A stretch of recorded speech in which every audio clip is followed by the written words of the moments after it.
There's a home called Bryn, and they were based in Wrexham. Bersham Hall is just outside Wrexham, and so was Bryn, the other side of town, and they were closing down. So a lot of their staff were getting migrated over to our home to work. Fine at first, some new faces, some new people, but a lot of people wanted to put their authority down straight away. So did the abuse that you had suffered up until that point get worse when the staff from Bryn came and joined the regime at Bersham Hall? Not immediately.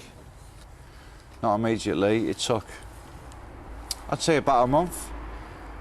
And then we were taken to Bryn, where they give us alcohol, crisps, sweets.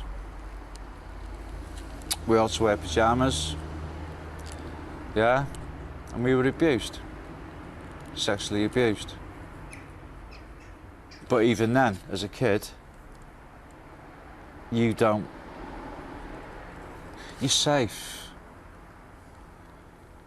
No one's going to kill you. You're safe. Do you understand? Because it was the norm. Yeah, you're safe. Just put up with it. Just put up with it. So you're safe. A little while after that, I think for me personally, looking back on it, I'm 44 now, that was the initiation, to see how compliant you were. Because a lot of kids weren't compliant, a lot of kids kicked off and they wouldn't take abuse. But you'd consider that you were one of the compliant ones? Yeah, for no fault of my own. And so where did that lead? Well, it led us being taken to parties. We were taken to London, to some very big houses or flats, where we met a lot of men. So what would happen? You would leave Bersham Hall? Yeah, in the children's home van. What, on a Friday night? Yeah, with the Sunshine Variety Club written on the side of it, which is a bit ironic. And you'd be taken down to London? Yeah. And what would happen next? We would go, if I want to be blunt, we'd be taken to sex parties, and we'd be traded off, and we'd be displayed, and we'd be picked one by one. And how old were you at this stage? I was 12. 12 years old. And what happened to you once you arrived at these parties? Right, you get there, they give you, it wouldn't be a beer, it'd be a spirit, so it'd be a whiskey or a vodka. Yeah, with a mixer, but it'd be strong. It'd be like a double or a treble. And amongst us lads, because there was quite a lot of lads there, a few of the old Bryn lads, Bersham Hall lads were taken as well.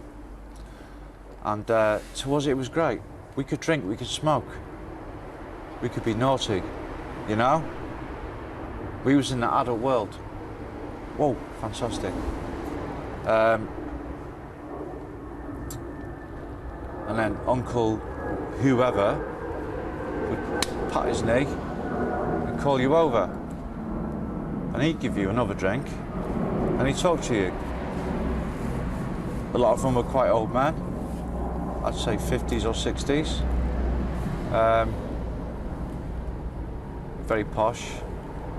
And they would take us away to separate bedrooms where we were abused. That would happen on the Friday night, and then you'd stay at that apartment and wake up there on the Saturday?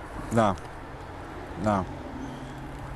We were taken very early, 5, 6, when it was just getting light, when it was getting dawn. On Saturday morning?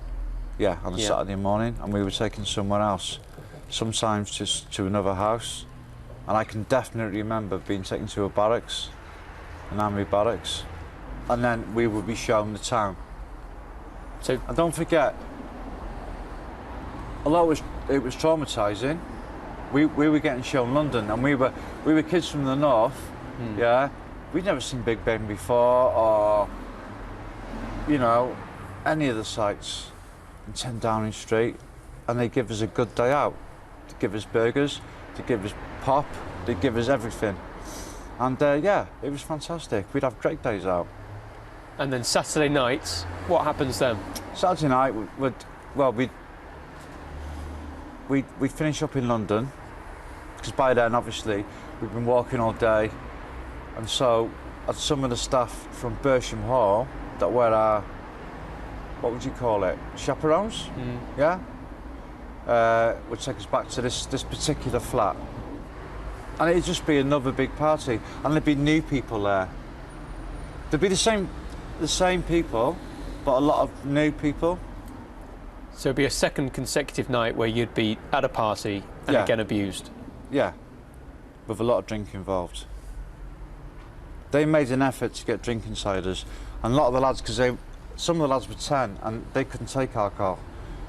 But I can remember one time when a kid was 10 and he was too drunk to stand up, and they led him away to one of the rooms. Come on. Come on. He should have been put in an ambulance, he should have been taken away. They didn't care. And then you'd be driven back on the Sunday to the care home in North Wales? Most of the time Sunday, but a lot of the times on a Monday. You know, they seem to fit a lot of people in these parties. And there was kids getting brought from other kids' homes. Yeah, not all from North Wales. From kids' homes from London, from kids' homes from God knows where. Explain to me how many weekends you believe you were taken down to London on the van from North Wales? 20.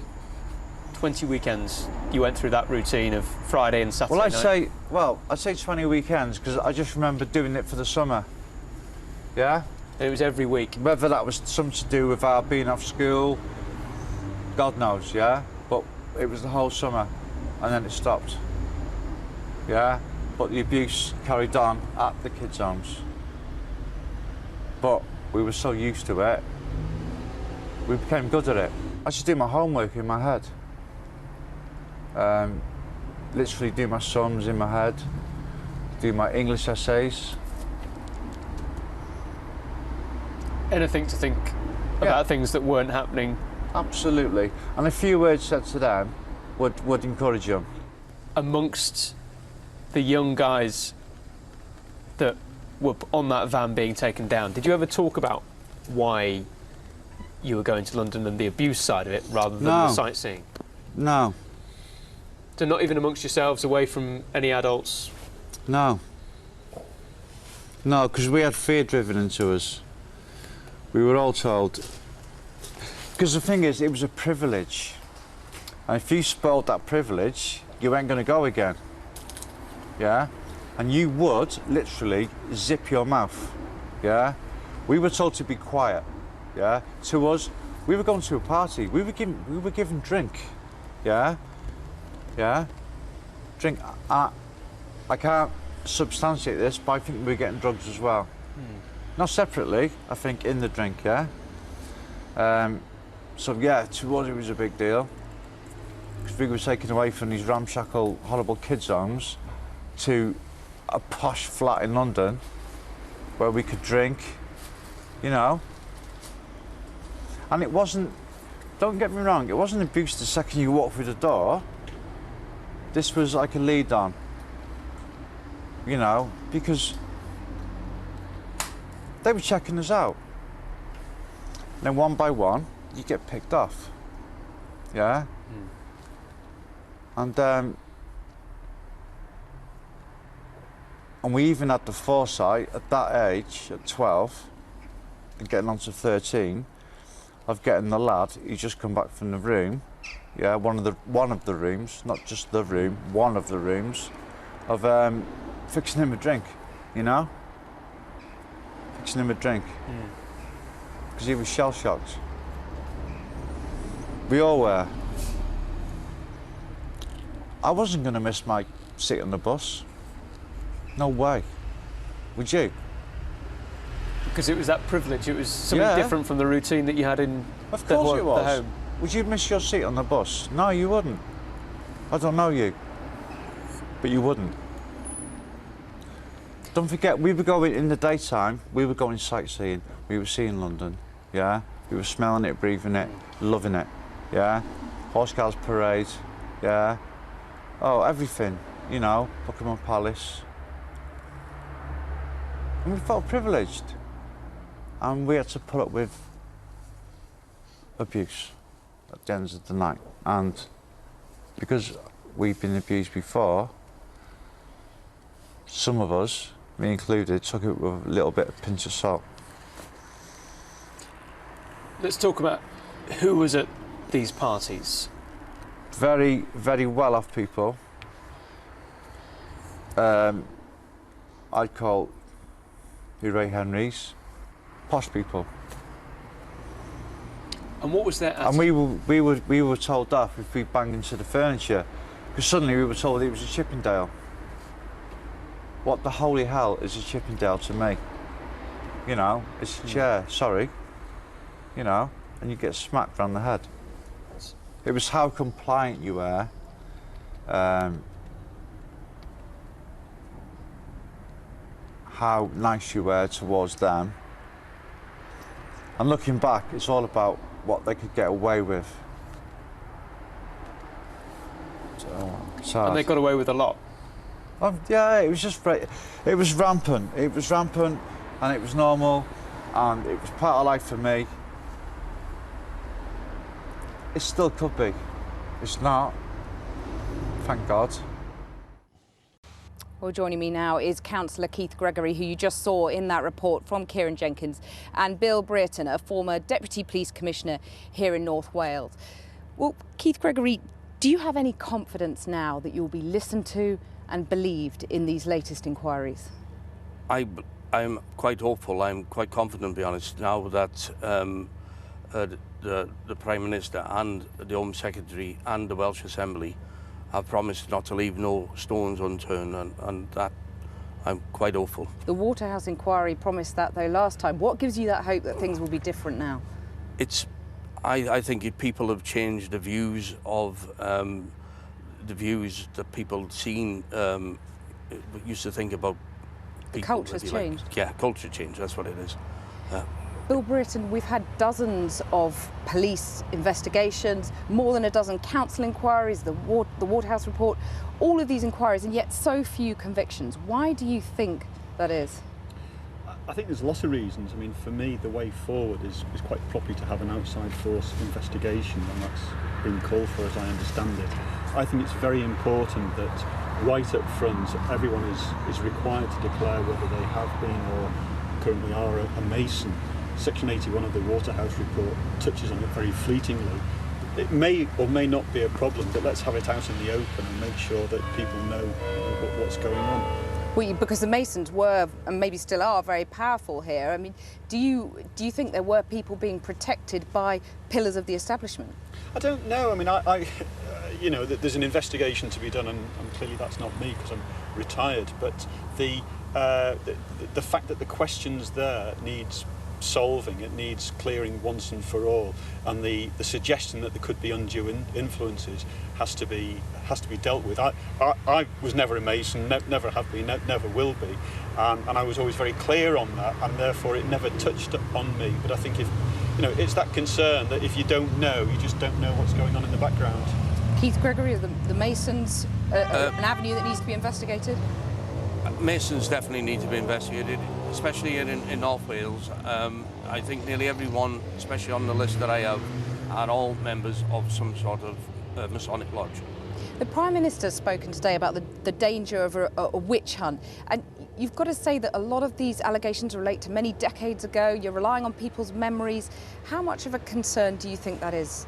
I don't think it'll ever turn into a witch hunt. I hope it doesn't, but we are getting people coming forward, really upset people.